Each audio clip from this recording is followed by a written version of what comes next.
Yeah, thank you. So we can start, Paul? Yep, off you go. Okay. Yeah, then thanks for the introduction and welcome to my session, where we talk today about Decentraland. So maybe a few words about me, Christian Glessner. I'm the founder and CEO of HoloLux. And yeah, I started pretty early with IT. My parents had here in Germany a travel agency, and when I was a kid, it seems in the travel business you already invested early in IT with telex and things like this. And somehow I grew up between computers and AS400 and these amber sparkling screens and the cursor ready. Somehow to create something completely new from scratch was always what me fascinated about software development and IT. And yeah, with all the topics, Metaverse, mixed reality, extended reality, XR, however you call it, my childhood dream came much closer, and I'm really happy to be here. I'm also now for 13 years a Microsoft MVP. I started, let's say we see with many people here. I started at a collaboration area, some went with SharePoint 2003, very early with that, and then also Microsoft 365 and Azure. And yeah, for now 7 years, we were kind of the first, we called it immersive agency in Germany. Yeah, and I'm glad to share some experiences about Metaverse and Decentraland with you today.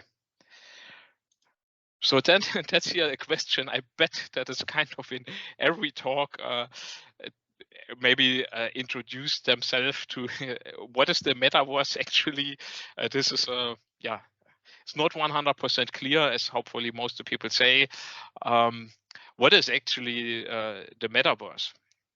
So, and for me, it's basically, yeah, everybody agrees at least on that. That will be the next evolution of the internet. And I would say that it's more a movement than a concrete technology or a platform, the Metaverse. Like we said before, World Wide Web, cloud computing, mobile computing, these are all really big umbrella terms. And something like that's the Metaverse. It announced something that the web, the internet gets 3D and immersive as next big step. And yeah, let's see what that will be finally. We see also that many people claim now the term Metaverse from their area when they have one foot in that interaction. Let's say we have here, for example, virtual worlds or social VR, let's say all space VR or spatial, or some of the tools are in this area. So they call themselves now a Metaverse. Then we have other things like coming more from the Web 3.0 things. That's also Decentraland, Sandbox. They also claim Metaverse as term for them. So they have here intersection. Then we have all the technologies like AR, VR, XR, MR. I always compare it with, we have the World Wide Web when it's built with HTML and JavaScript, and AR, VR, MR is somehow, that's the tech stack on top we build a Metaverse. And it's also referred recently everything to Metaverse. And then we have things like AI. It's maybe not so obvious how that influence each other. They're different things. For one thing I like is, when you have your mobile phone and you say, hey, Siri, that's, I don't know, I do not like talk too much with this with a mobile phone, but in AR, VR, AI can really get a face, it can get impressions, expressions. It's a much more natural way to interact with AI. But there are also other things. What many people plan long term in the Metaverse, more from the industrial perspective, is also, with AI to simulate maybe how a factory could work. So let's say all of the technologies are somehow involved, and then they will converge in, I don't know, 5 years, 10 years, who knows, to that what we call Metaverse now. But when it's then there, we will not call it Metaverse, we call it then reality. But this is the announcement like before cloud computing. I think it also took around 10 years till it was full-fledged here. What I think is very special, why it's not just a tech hype, it's not just the 3D thing. I think virtual reality is, or this immersiveness is super important. There was this experiment in the year 2000 at Stanford, where they had this they checked how people the walk paths of people, how they walk in experience. They also had room scale already, and they put the people inside, and then they put a basic object inside, like, I don't know, a cup or a cube, a sphere, whatever. And then they checked what the people do, and they walked, and then they put their head inside, walked through that basic object, and they just interacted in any way. Then they changed the experiment. They put a human-looking avatar in that, and the behavior of people changed completely. They kept something from the walkway, personal distance, and this is something we do not on purpose. And it's an instinct. It's emotions, and so that's also why, that there are things like Corona, COVID, the term came, Zoom fatigue. And then now it's more brand neutral, you call it video fatigue. And this is because this technology is just go to your neocortex, speech, logic. But as humans, and we have so many people with collaboration background, we know how important collaboration is. And this is actually part of our genes. A single human cannot achieve that thing. So we have in our genes that we collaborate. It's something we need, like air and water. And now we have a communication technology that even remote can trigger these instincts of being together. It's also called social presence. And this is something what makes this technology a game changer for communication and collaboration. So that's unfortunate, because now we talk about Decentraland, and Decentraland's coming from the Web 3.0, claim their Metaverse. But they are currently missing a virtual reality. For me personally, I think that's quite important for Metaverse, because just showing that in 3D is something like we had before, like with Second Life, just with blockchain. So this is really something missing in Decentraland, also on other platforms like Sandbox. But luckily, my MVP, no, he's not MVP, but the colleague, we had just a mixed reality tour together with Microsoft to Europe, and Sean joined us there, and he actually developing that client. So there's already a preview of a VR client for Decentraland. I think that's very important to make it a real immersive metaverse experience. If not, it will be just like games we already know before. So to give a very quick, before we later on also jump some when there, I just hope this will run here. Yeah, just from the title slide, how it looks like Decentraland. So it's currently a browser-based thing. Yeah, where you can play games, you can buy NFT things, you can learn. Yeah, you can buy ground, you can sell it. It's a marketplace, and you can represent your brands. You see it a little bit in that video. So as I said, when I go one back here to Decentraland, I think the description on Wikipedia that I took here, yeah, is very well. It's a 3D virtual world, browser-based. There's also a Windows client for it. You can buy a virtual ground. You can deal with NFTs. They have their own currency. It's based on Ethereum. It's Mana. Yeah, it opened in 2020. And what is interesting about it, it's owned by a foundation, and it's even a little more. It gets controlled by an DAO. That's a decentralized autonomous organization. I'm not sure if you heard that before, but the interesting thing here is the owners of land and mana, they decide how the world will look like in the future. So whatever gets changed in Decentraland, or even the new feature like that virtual reality client that I mentioned, have to go to a proposal process, and the people owning mana or land, they can vote for it. And there's a point system when you own mana. I think it's 1-to-1 per land. It's something like 2,000 points, and when you get a critical mass of votes, it gets through. And that means even via a smart contract, you even can get a proposal done, and you get funded from that decentralized autonomous organization, or things will change. So it's also an interesting experiment.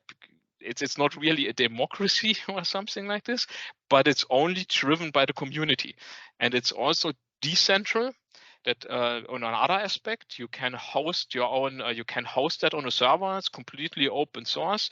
You can have really different instances. That means when even when that foundation would be gone, Decentraland would still be around. So it's completely decentral.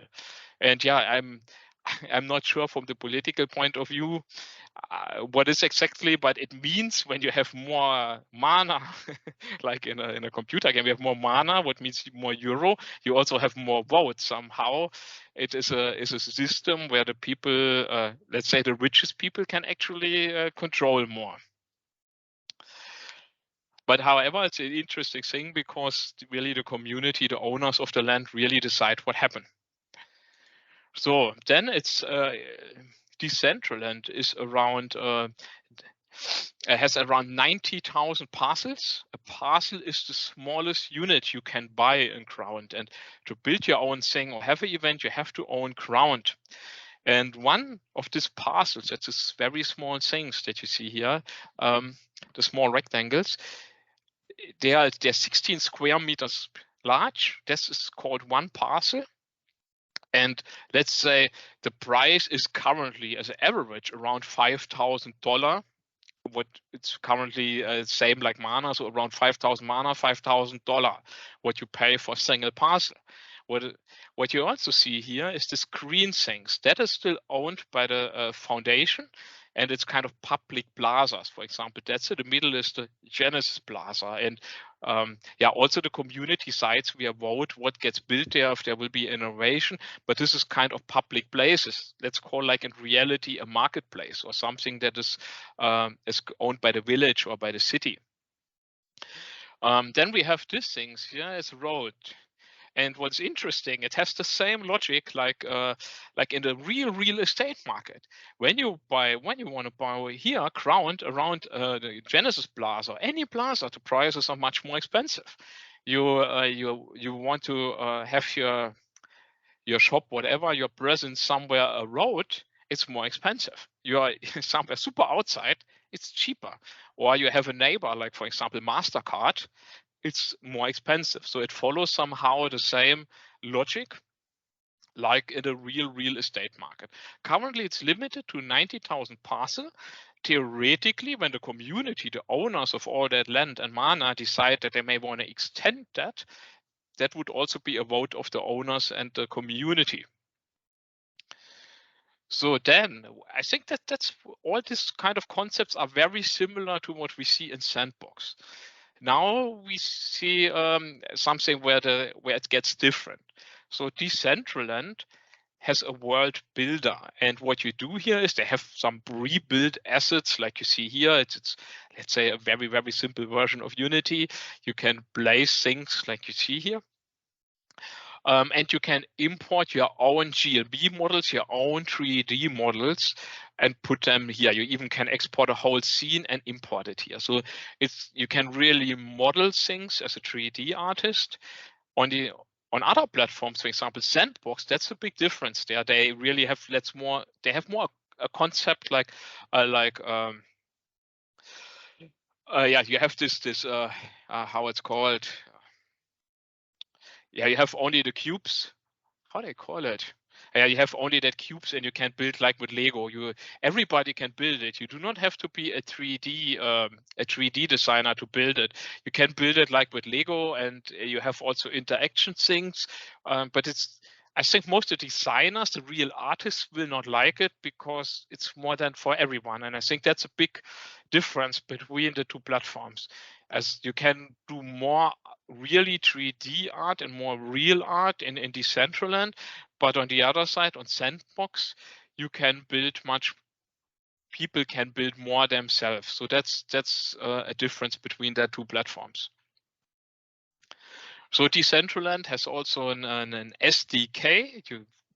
You can, as you saw in the beginning of the video where the cowboy is shooting, you can really build little games on top of that platform.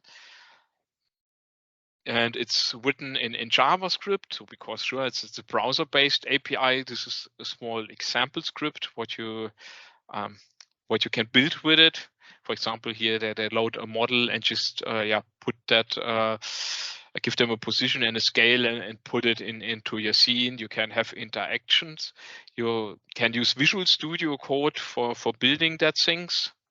So it's more the people who build it. When you want to build something really nice, you rather need a small team. You need somehow a modeler, a 3D artist, and then you need for the interaction a web developer to build something. And as I said before, in Sandbox, it's rather everybody can build. You do not need a developer for this. That's a different. We will see what succeeds here. So then there are some larger brands there, or more and more. And the list is always expanding, so I have not all of them, just one of the most famous ones.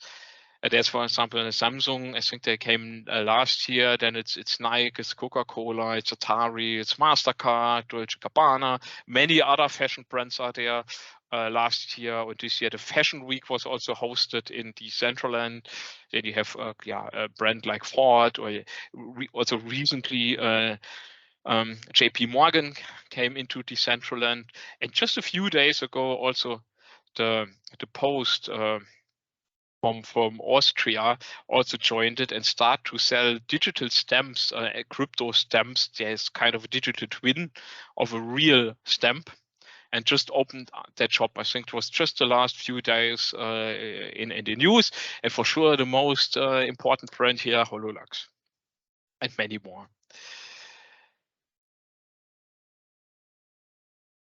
So as I said already, we are also decided to go for a permanent presence into Decentraland. So I think it's somehow, when you tell things, I think it's fine to tell things, but I really love to do things before I tell about them. So I think, the Americans say, eat your own dog food. I'm a big fan of this. So we decided to open up our Decentraland office. So here are some motivations. So as I said, eat your own dog food. I do not like about talking things about that I not experienced myself. Then another thing is marketing, advertising, showcase. So there's a certain bet on it. It currently has, I don't know, I think around 2,500 daily users. That's not so much when you see it's a large crowd with 90,000 parcels. But the bet is somehow that when Decentraland will succeed as a platform, the Metaverse is just in the baby steps. When it would succeed as a platform, you later on, your ground would be kind of the Times Square. Times Square has, I don't know, 200,000 people around, cross the Times Square every day. And when you have an advertising office somewhere at a place where, I don't know, later on potentially million people cross that place every day, yeah, for sure, that would be a big value. So the prices already have a little bit of, well, for sure, have a little bit of that potential calculated, because you pay actually $5,000, $6,000 kind for a few bits. But this is the potential here, that you have later on a shop at the Times Square.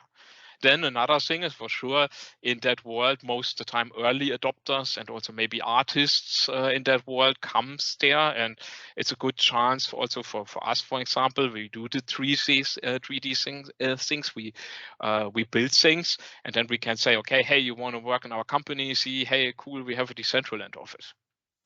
And I think also as an agency, somehow cool. You say, hey, we have here in Germany, Saarbrücken is one location. Our other office is in Decentraland, and we have one office in Allspace VR for later on Mesh.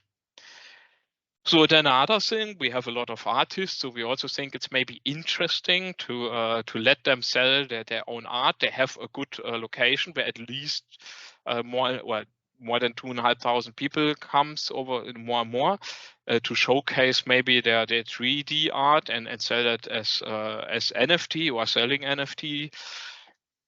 Then other things, there are also plenty of events in Decentraland. So MasterCard did also a Bright Week, for example, where they bring in famous DJs with music events. For sure, it's also part of the marketing, brand marketing, where you bring people to your experience and showcase there maybe some products. People get collectibles as an NFT. and things like this. So you see a lot of events. We thought it's also nice to host a meetup or community event where people can gather in Decentraland and on top of our office, and have talks about Metaverse, Teams, M365, Azure, and Mesh.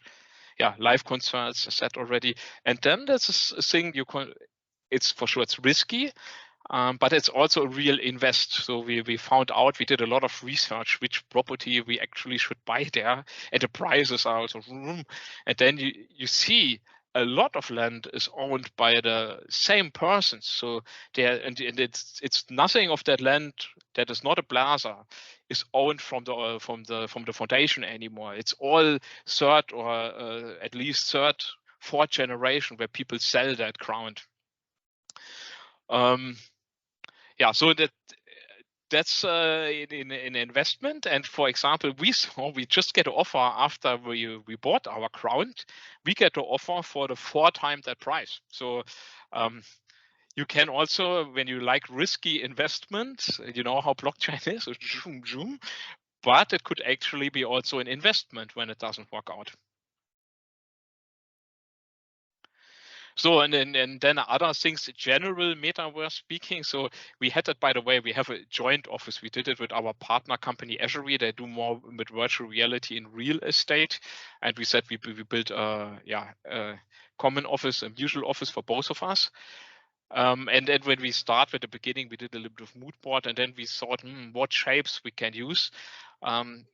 I saw or what I see a lot in Decentraland and also in Allspace and other platforms is that people start to copy real world things. Especially, I show you hopefully later when we have enough time how the fashion district, for example, in Decentraland looks like. And they're all the fashion brands, but the buildings are rather boring. And then I think that doesn't make sense. The reality is better there, but you can do in the metaverse things that you cannot do in reality. And so you should make things different than in reality. And so we started for sure to check which shapes there were. Then we found out it's still all too real. Then we made a little bit of brainstorming about just painting shapes. In the end, we decided for something like this. Then, some sketches how we want to build that space in Decentraland. Maybe you cannot see it that well. So I told you we have 3 levels. First level is for our partner Azure. They showcase here a little bit of their digital twins of properties that they sell in as real estate. And here showcases of some of their buildings. Then we have a second level here. This is actually the HoloLux showcase. We will showcase some of our people, and we show concepts, for example, like this stuff here, like making of Decentraland, or concepts for other customers. And we want to showcase 3D avatars of our artists, because that's a lot of our strength is based for sure on the creativity of our art team. And then the top, that's what I said, we want to host community events, concerts, different things. So the top roof bar is for exactly of that things.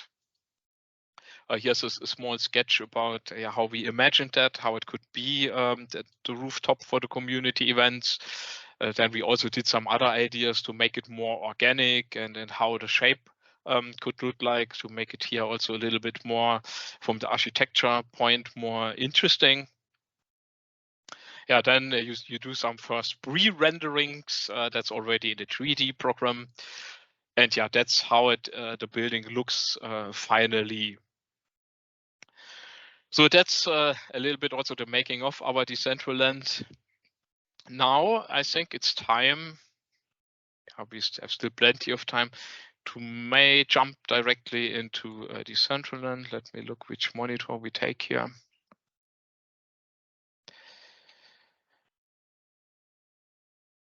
So I check was also 1 second.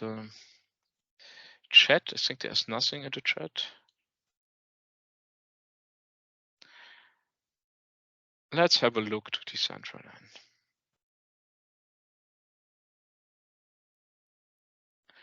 Okay, so when you go to decentraland.org, you come to the start screen, you see the video that I've shown at the beginning to give some impressions about Decentraland. And then you see you get the option to download a preview, a beta of a Windows client, and you can open it in the browser. We go now for the browser. So I hope, I think it maybe was too fast. I think it already automatically logged me in to ensure that we see the real experience long enough.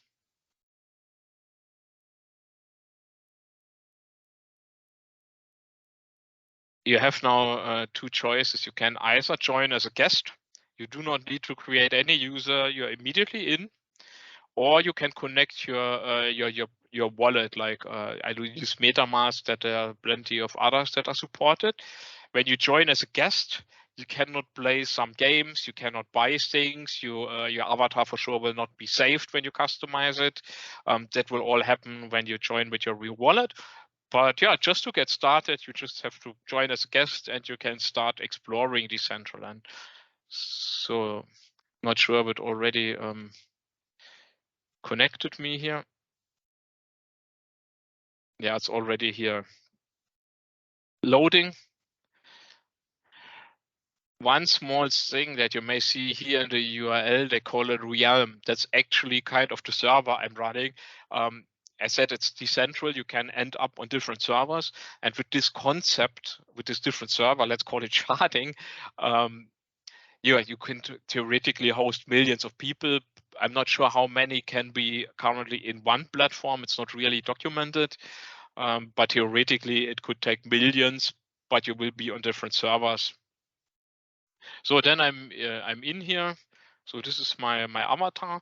Everyone starts here. This is actually at the Genesis Plaza, and you see this guy. It seems he bought already a lot of NFT clothes, and here are many people getting just spawned here. Yeah, and this is kind of the start experience. Yeah, then you end up in this bar. Then you see this is kind of non-player characters where you can interact a little bit. There's currently no super advanced audio AI or something that you could do with voice chat or something like this. Is rather based on text, like you see here. Is that the first time you're in Decentraland? And so you can also interact with non-player characters in Decentraland.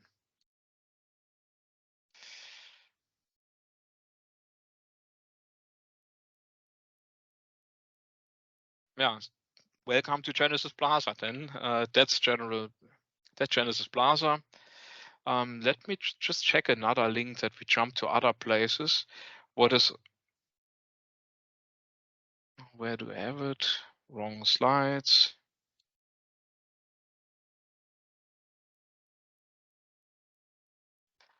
Give me a second. Yeah, the loading time is somehow a little bit annoying. It's also a lot of critics in the community that sometimes when you jump to a certain place in Decentraland, that the loading time is quite high. So in general, Decentraland still feels not really done. It feels also a little bit buggy, and sometimes the loading times are a little bit annoying.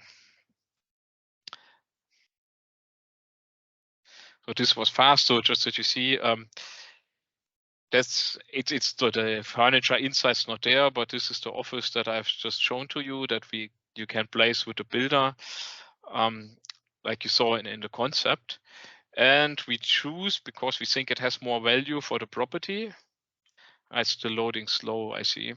In our neighborhood, we have the fashion district. So you see, that's our office, and we decided to go for a good location. Also, we have, when you buy something, we have a road here, and we are directly connected to the fashion district. The community also decided when a new district will come, they vote for this if they make a district. Yes, for example, like something like a gaming district. There is even a red light district in Decentraland. This is the fashion district, and it seems this one is to sell. And then you see here many famous fashion brands here. Let me see, what else do we have here? Where is yes, for example, also Dolce & Gabbana. And yeah, what I also do not like so much about Decentraland is the loading. You're just running there, you just see the sky and the sky map, and then suddenly the buildings appear. That's for sure. This is performance reasons why it is like this. See, where's the entrance here? Yeah, that's not, is that the entrance? Yeah, it is. So, and then that's a little bit what I mean. This is one of the top fashion brands. So I think a building like this is not perfect for the Decentraland. They show here mostly this cat models. Then you can interact with them.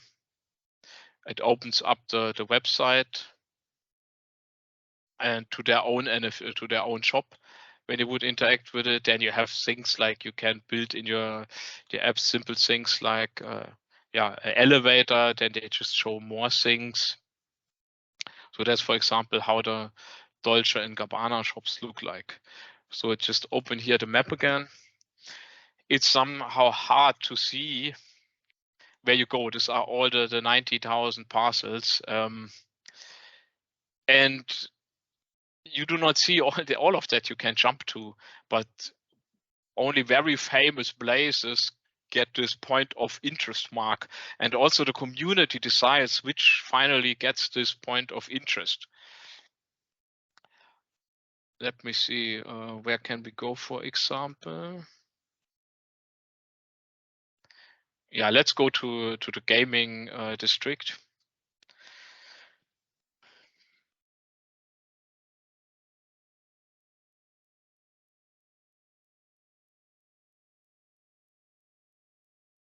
I see the world starts now building. Yeah, that's a Flamingo casino.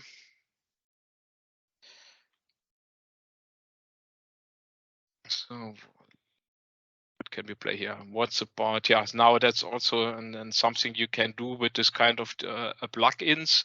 You could play here with different currencies. You have something free to practice a little bit. You could play with Mana, with Ethereum, so you could use different things. Let's maybe try to play a little bit here of roulette. Now we see I just set on black. And guys, wish me luck.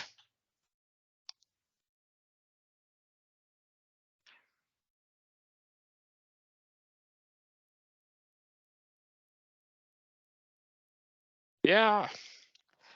So you can build this kind of games, and yeah, because it's all crypto based, you can also spend a lot of money here. And there are a lot of online games already. The special thing is you have that all in one world. You can from A to B. You can run everywhere. Let's see one other example. For example, let's go to an amusement park. Enter the address here.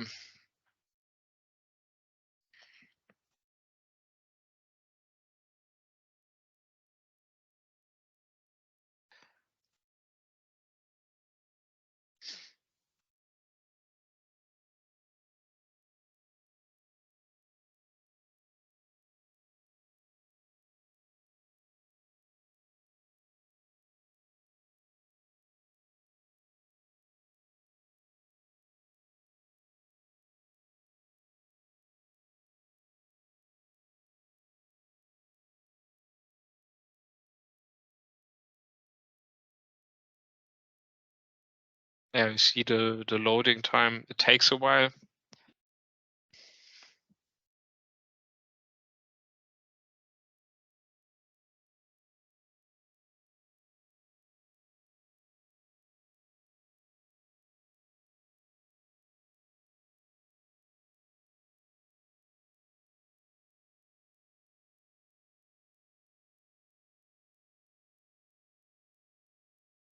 So, yeah, here somebody, well, here's a amusement park. Yeah, you see also a little bit of art decoration here. Let me see how that things work. Can I get in that? Yeah, let's take. I think it will start automatically. Yeah, and you can play here for NFTs and collect things. Yeah, it has potential for bonus programs and things like this.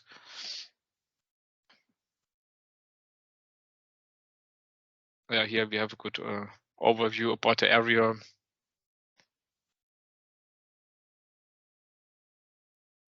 Yeah, and luckily you cannot die. You can just leave it. And yeah, that's all things you can build. You're quite flexible of things what you build. The API is not so bad. Let me see, where's the exit here? Yeah, and I just run now straight. You will discover always, no clue what this is. You will always discover new things because people build something. But it seems I'm somehow stuck in the ground. I cannot get out anymore. But yeah, you can run through the whole 90,000 square meters and explore things, and you will always find new things, galleries, art that people build. So that's that's what you can do in with Decentraland. So we have around 9 minutes left. So I'm happy now to go more to an interactive part where we can have some discussions about Decentraland and Metaverse.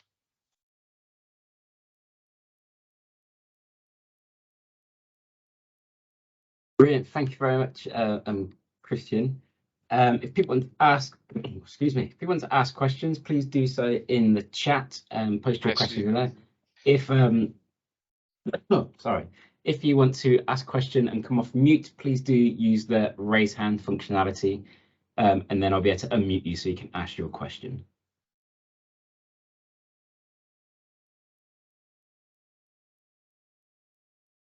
Yeah, seems there were some audio issues. That's all I can find here from the questions. Q&A. Let me see.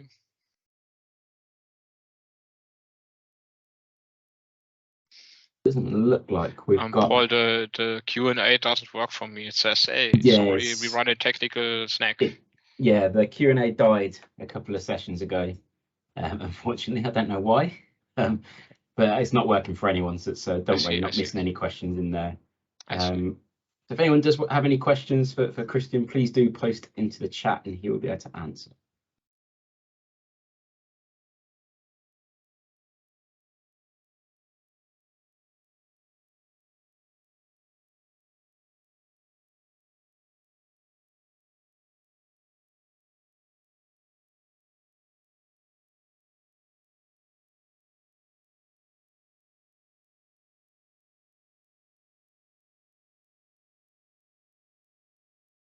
Okay, Christian, doesn't look like we've got any questions from anyone in the audience today. No, while people just considering, I just be careful, run a little bit straight through the world here. As I said, you will see I just run, and new things will load, and yeah, it's 90,000 square meters where you can run, and new buildings will appear.